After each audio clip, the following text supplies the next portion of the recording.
میدان عمل میں کود پڑتی ہیں.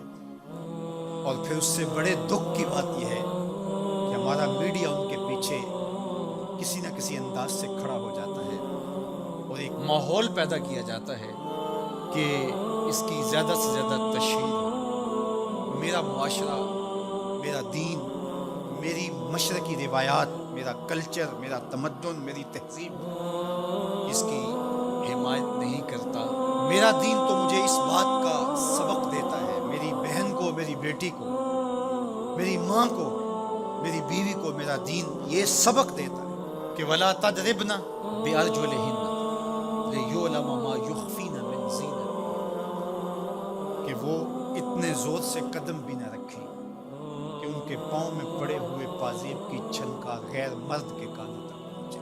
جو اسلام اپنی شہزادیوں کے پاؤں میں پڑے ہوئے پازیب کی جھنکار بھی غیر مرد تک جانے سے روکتا ہے، تو کیسے گوارا کیا جا سکے کہ ٹھمکے لگا کے عورتیں ہاتھوں میں پلے کارڈ اٹھائے بلند آواز سے نعرے لگا رہی ہو اور جو ہے وہ دھمک دھمک کر کے جو ہے وہ اپنے حقوق مانگ رہی ہو. تم حقوق کس سے مانگتے ہو؟ محمد عربی نے تمہیں 14 صدیاں قبل حقوق دیے. اور اگر تم اسلام کو نہیں مانتی اور اسلام کے ضابطوں سے انحراف کرتی ہو تو تمہیں میں ایک نقشہ ماضی کا دکھانا چاہتا ہوں کہ تمہارے وجود کو بھی گوارا نہیں کیا جاتا. اٹھا کر کے سسکتی بچی کو زندہ درگور کر دیا. بھائی اس لیے کاٹ دیتا تھا کہ کل کوئی میرا بہنوئی نہ کہلائے. عکاس کے میلے میں بیٹوں کے ہاتھوں مائیں فروخت نہیں ہوئی. تذلیل کا اور کیا روپ تھا جو عورت نے نہیں دیکھا تھا. یہ تو اسلام کا فیض ہے کہ اسلام نے ماں کا روپ دیا، اسلام نے عورت کو بہن کا روپ دیا، عزتوں کی مسند میں بٹھایا. بیٹیاں زندہ درگور ہو رہی تھی، میرے حضور نے کہا میری فاطمہ میرے جگر کا ٹکڑا. اس کو بتایا کہ تو تکریم کی جگہ پہ ہے، تو عزت کے مقام پہ. اور حضور علیہ السلام سے سیدہ ملنے آتی، حضور اٹھ کے استقبال کر. عورت کہتی ہے مجھے حق نہیں دیا گیا جتنے حق تجھے دیے گئے. مرد کو وراثت میں ایک حق دیا گیا، عورت کو 2 حق دیے گئے. وہ باپ کی وراثت میں بھی حق لیتی ہے، شوہر کی وراثت میں بھی حق لیتی ہے. اس کو 2 حق دیے گئے. تو یہ تو عزت اسلام کی دی ہوئی، یہ تو وقار اسلام کا دیا ہوا. اسلام نے تجھے تکریم کی مسند پہ بٹھایا، اسلام تمہیں عزت کے مقام پہ بٹھایا. تو آوارہ ہو گئی، تو ہاتھ میں پلے کارڈ اٹھائے بازاروں میں گھومنے لگی، آوارگی کو اپنا حق سمجھنے لگی. یہ تو نقص تھا، یہ تو جاہلیت کے زمانے کی عورتوں کا مزاج تھا. تجھے تو یہ کہا گیا فلا تخضعن بالقول فیطمع الذی فی قلبہ مرض. کہا کہ جب دروازے پہ دستک ہو یا تو فون اٹھا لے، مجبوری ہو کسی غیر مرد سے تجھے بات کرنا، تو تجھے میرا دین کہتا ہے اپنی آواز میں لوچ نہ پیدا ہونے دینا، آواز کو تھوڑا سا کرخت کر دینا. دل کا کوئی روگی تیری آواز کی نرمی سے کوئی اور معنی نہ نکال. تو اتنی پاک اور پردے دار ہے کہ تیرے بارے میں خیال بھی پاک رہنے چاہیے. تجھے دیکھ کے مرد کو ادب سے نظریں جھکانے کا حکم دیا گیا ہے. نگاہیں نیچی کر لو، محمد کی شہزادی آ رہی. نگاہیں نیچی کر لو، فاطمہ کی بیٹی آ رہی ہے. نگاہیں نیچی کر لو، عائشہ کی بیٹی آ رہی ہے. تو عزت کے مقام پہ بٹھائی گئی. تو کس نے تجھے آوارہ کر دیا؟ کس نے تجھے بدچلن کر دیا؟ چند ٹگوں پہ، چند ملکوں کے سرمائے پہ اور چند آوارہ عورتوں کے کہنے پہ جو مغرب کی وظیفہ خور ہیں اور جو نہ نظریہ پاکستان کو مانتی ہیں اور نہ ہی نظریہ اسلام کو مانتی ہیں، ان کے کہنے پہ تو ان کے ساتھ جا کے کھڑی ہو گئی. پلٹا واپس، تیری راہیں تیرا دین دیکھ رہا ہے. یہ 4 دن کی زندگی ہے، یہ بکھر کے ٹوٹ جانے والی سانسیں ہیں. آجا، تیرا دین انتظار کر رہا ہے، تیری نسلیں تیرا انتظار کر رہی ہیں. بطول باش و پنہا شو ازیں اثر کہ در آغوش شبیر بگیری. اقبال نے کہا بہن بطول بن جا اور زمانے کی نگاہوں سے پوشیدہ ہو جا، پھر تیری آغوش میں بھی حسین کے جانشین پیدا ہوں گے. تو مغرب کی ٹینو نہیں ہے، تو محمد کی بیٹی ہے. اور تیرا پردہ تیرے لیے بوجھ نہیں ہے، تیرے پردے کی ایک ایک سلوٹ تیری آبرو کا پیرا. تیرا برقع تیری عظمتوں کا نشان ہے. جب تو برقعے میں سمٹ کر، جب تو شرعی پردے کے ساتھ ڈھیلا لباس پہن کے گھر سے کسی کام سے مجبوراً نکلتی ہے، تو فرشتے بھی ادب سے سر جھکا لیتے. حضرت عبداللہ ابن عباس غالباً بیٹھے تھے، تو آپ کے پاس کوئی تابی بیٹھے تھے، تو اچانک آپ نے فرمایا تمہیں جنتی عورت نہ دکھاؤں؟ انہوں نے کہا جی دکھائیے۔ تو کہا وہ جو سیاہ رنگت کی خاتون گزر رہی ہے یہ جنتی ہے۔ تو انہوں نے کہا وہ کیسے؟ کہا ایک دن یہ حضور کے پاس آئی اور آقا کریم سے کہنے لگی حضور میرے لیے دعا کر دیجیے، مجھے مرگی کے دورے پڑتے تو میں گر پڑتی ہوں، تو آپ میرے لیے دعا کر دیجیے میں اس بیماری سے بچ جاؤں۔ تو اللہ کے محبوب علیہ السلام نے فرمایا اگر تو صبر کرے تو تیرے لیے جنت کا وعدہ ہے، آپ کہو تو میں دعا کر دیتا ہوں تم ٹھیک ہو جاؤ گے، لیکن اگر تم صبر کرو تو جنت کا وعدہ ہے۔ تو اس نے کہا ٹھیک ہے مجھے منظور ہے، جنت وعدہ ٹھیک ہے، لیکن جب میں گرتی ہوں تو میرا پردہ کھل جاتا ہے، عورت ذات ہوں، چلو ٹھیک ہے بیماری رہے گروں بھی لیکن اتنی دعا تو کر دیں کہ پردہ نہ کھلے۔ تو اللہ کے محبوب نے فرمایا ہاں یہ دعا میں کر دیتا ہوں۔ کہا کہ مرگی کے دورے سے اب بھی پڑھتے ہیں، اب بھی گر جاتی ہے، لیکن اللہ اس کے پردے کی حفاظت کرتا ہے۔ اللہ اکبر۔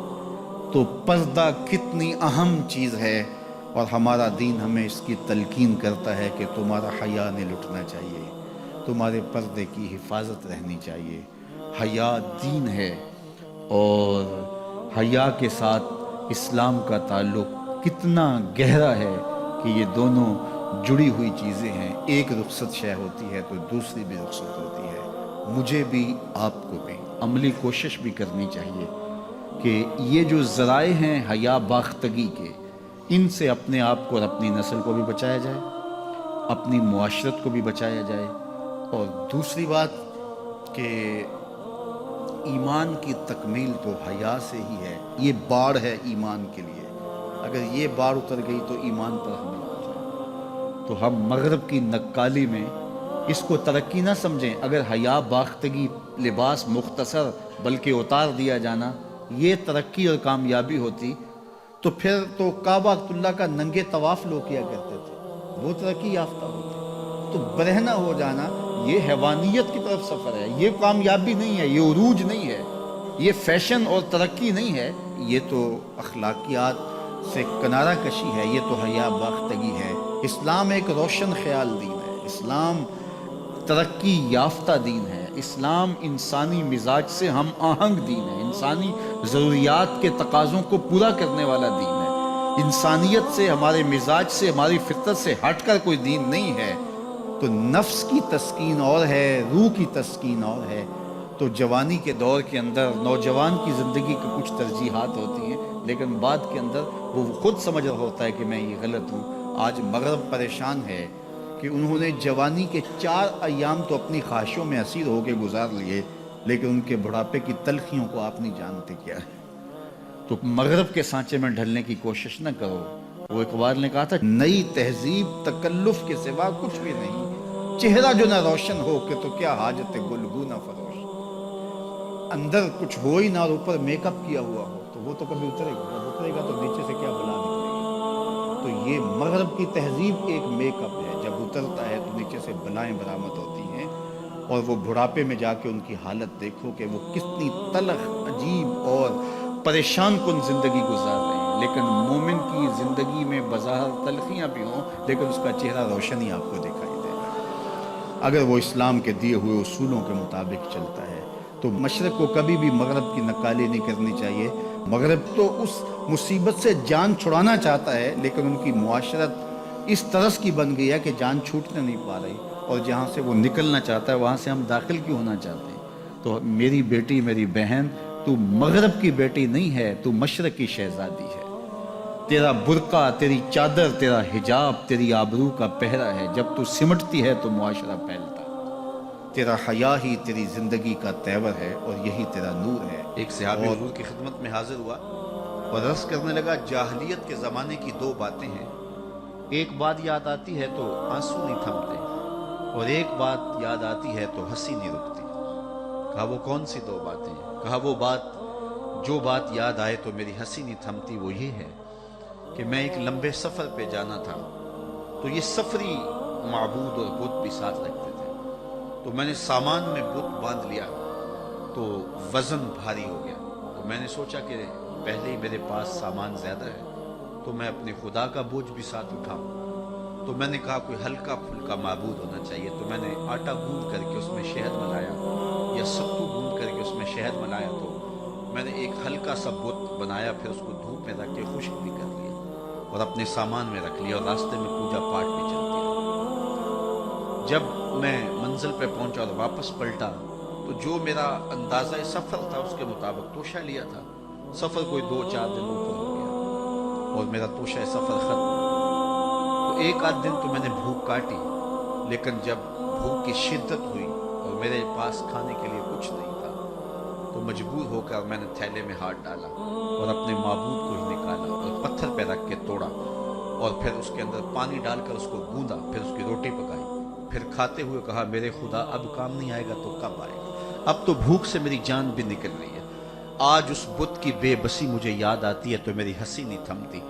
کتنا بے بس معبود تھا جو اپنے پجاری سے اپنا وجود بھی نہیں بچا سکتا تھا. وہ یہ بھی گزارش نہیں کر سکتا تھا کہ میری پوجا پاٹ کرنے والے آج میرے بدن کو توڑ رہا ہے اور دانتوں تلے چبا رہا ہے اور پھر اپنے معدے میں ڈالے گا, پھر گندگی کے ڈھیر پہ پھینک آئے گا. جو اپنی دکھ بھری داستان بھی بیان نہیں کر سکتا وہ میرا معبود تھا. آج اس بت کی بے بسی مجھے یاد آتی ہے تو میری ہنسی نہیں تھمتی. اور جو چیز مجھے تڑپا دیتی ہے وہ یہ ہے کہ میں اپنی بیوی کو حاملہ چھوڑ کے گیا ایک سفر پہ, اور وہ میرا سفر بہت لمبا تھا. کئی سالوں کے بعد واپس پلٹا تو میرے گھر کے آنگن میں بیٹی کھیل رہی تھی اور میری بیوی نے اس ڈر سے کہ یہ بیٹی کو زندہ درگور کر دے گا, بیٹی کی توتلی زبان پر میرے لیے محبت کے خوبصورت جملے رکھ دیے. عربوں سے گفتگو آپ کریں تو ان کے لہجے میں اتنی مٹھاس ہوتی ہے کہ ان کے جملے دل کو چیر دیتے ہیں. اللہ نے نطق کا جو نور اہل عرب کو دیا ہے وہ دنیا کی کسی زبان کو نہیں دیا. اقبال نے کہا نا شکوہ ترکمانی ذہن ہندی نطق عربی, کہ عربوں جیسی زبان کسی کے پاس نہیں ہے, ترکوں جیسا وجود کسی کے پاس نہیں ہے اور ہندیوں جیسی ذہانت کسی کے پاس نہیں ہے. تو وہ بات اور ان کا میٹھا لہجہ اور خوبصورت انداز, اور اس نے بیٹی کی زبان کے اوپر خوبصورت باتیں, باپ کے لیے محبت کے جذبات رکھ دیے. تو وہ کہتے ہیں میں جب لمبا سفر کاٹ کے آیا اور اپنے گھر داخل ہوا تو میں بیٹی کو دیکھ کے جھل بھن کے کباب ہو گیا. لیکن ماں نے اس بیٹی کو میرے لیے بہت زیادہ تیار کیا تھا, اس کے دل میں محبت ڈالی تھی, اس کی زبان پر لہجے پہ اتنے میٹھے رس بھرے لفظ رکھے تھے. وہ دوڑ کے آ کے میری ٹانگوں سے لپٹ گئی اور یا ابا ہو کہہ کر کے مجھے پکارنے لگی اور میں اندر سے کھول رہا تھا اور میرا خون جو ہے وہ جوش میں تھا کہ میرے گھر میں بیٹی. اور میں اپنی بیوی کو گھورنے لگا کہ ایک تو نے سانپ کو جنم دیا ہے اور دوسرا اس کو باتیں سکھائی. اور میں اس انتظار میں تھا کہ اس بیٹی کو میں کسی طرح ٹھکانے لگا. اور خیر میں کچھ وقت آرام کیا اور بیٹی کو ساتھ لے کر کے باہر چلا گیا اور وہاں میں نے ریت میں جو ہے وہ گڑھا کھودنا شروع کر دیا. میری بیٹی کو میرے سے اتنا پیار تھا, اتنی محبت تھی کہ جب میں تھکن سے چور ہوتا اور میرے ماتھے پہ پسینہ آتا وہ آگے بڑھ کے اپنے دامن کے چلو سے ماتھے کا پسینہ صاف کرتی اور میرے دل میں کوئی نرمی اس کے باوجود پیدا نہ ہوتی. اس سماج کی جھوٹی رسموں میں ایسا جکڑا ہوا تھا اور اس بیٹی کے لیے میرے دل کے اندر اتنی نفرت تھی کہ میں اس کو بہت جلد صفحہ ہستی سے مٹانا چاہتا تھا. لیکن اس بیٹی کو پتا نہیں تھا کہ یہ سب کچھ کیوں ہو رہا ہے. ستم کوشیاں ہیں, کرم کاریاں ہیں, بس ایک دل کی خاطر یہ تیاریاں ہیں. اسے نہیں پتا تھا یہ گڑھا کس کے لیے کھودا جا رہا ہے. خیر جب میں نے گڑھا کھود لیا اور میں گڑھے سے باہر آیا تو میری بیٹی کے چہرے پر طمانیت کے آثار آ گئے کہ میرے باپ کی مشقت ختم ہوئی. لیکن اسے نہیں پتا تھا کہ اب مشقت کس کی شروع ہونے والی ہے. اور میں نے اس کو دھکا دے کے اوپر سے ریت انڈھیلنا شروع کر دی. وہ ننھے ننھے ہاتھ جوڑ کے مجھے فریاد کرنے لگی اور کہنے لگی کہ ابا جان میں کچھ طلب نہیں کروں گی. اور میں ریت پھینکتا رہا اور پھر ریت پھینک کر کے میں واپس آ گیا. آج اسلام لایا ہوں تو اس کی چیخیں مجھے سونے نہیں دیتی. اور جب یہ بات وہ کر رہا تھا وَأَيْنَ رَسُولِ اللَّهِ تَدْمَعَانِ, حضور کی آنکھوں میں آنسو تھے. تو صحابہ نے اس کو گھورا, کہا تو نے اتنا دردناک واقعہ سنایا ہے کہ حضور کو دکھی کر دیا ہے. لیکن آقا کریم نے اشارے سے ان کو روکا, کہا اس کو سنانے دو. تو صحابی کو کہا کہ پھر سناؤ. کہتا ہے حضور یہ بات جب مجھے یاد آتی ہے تو میرے آنسو نہیں تھمتے. بیٹیوں کو زندہ درگور کرنے والے اور بیٹیوں کو جو ہے وہ گڑھوں میں پھینکنے والے اور اس پر خوشیاں منانے والے اور معاشرے سے داد وصول کرنے والے، اور یہ بیٹیوں کا ظلم، بیٹیوں کے اوپر ستم کی کہانیاں رقم ہوتی تھی۔ لیکن سنو میرے اور آپ کے آقا و مولا میلاد والے رسول نے کیا کہا۔ جب حضور تشریف لائے اور بیٹیاں زندہ درگور ہو رہی تھیں، حضور نے ایک جملہ ارشاد فرمایا، ہم نے اس کو دوسرے پہلو سے سوچا ہے، کلمہ محبت تو ہے ہی ہے، لیکن اس ظالم سماج کے خلاف یہ اعلان جنگ تھا اور یہ حضور کا کلمہ جہاد تھا۔ حضور نے اس زمانے میں کہا جب بیٹیاں زندہ درگور ہو رہی تھیں کہ بیٹیوں کو زندہ درگور کرنے والے سن لیں، میری بیٹی فاطمہ میرے جگر کا ٹکڑا ہے۔ تو یہ دنیا کے سامنے حضور کا اعلان جہاد تھا۔ اور پھر آج بیٹیوں کے لیے آپ کے دل میں بھی محبت ہے اور میرے دل میں بھی محبت ہے۔ بیٹی جب گھر سے ہم رخصت کرتے ہیں تو باپ کی پلکیں بھی بوجھل ہوتی ہیں۔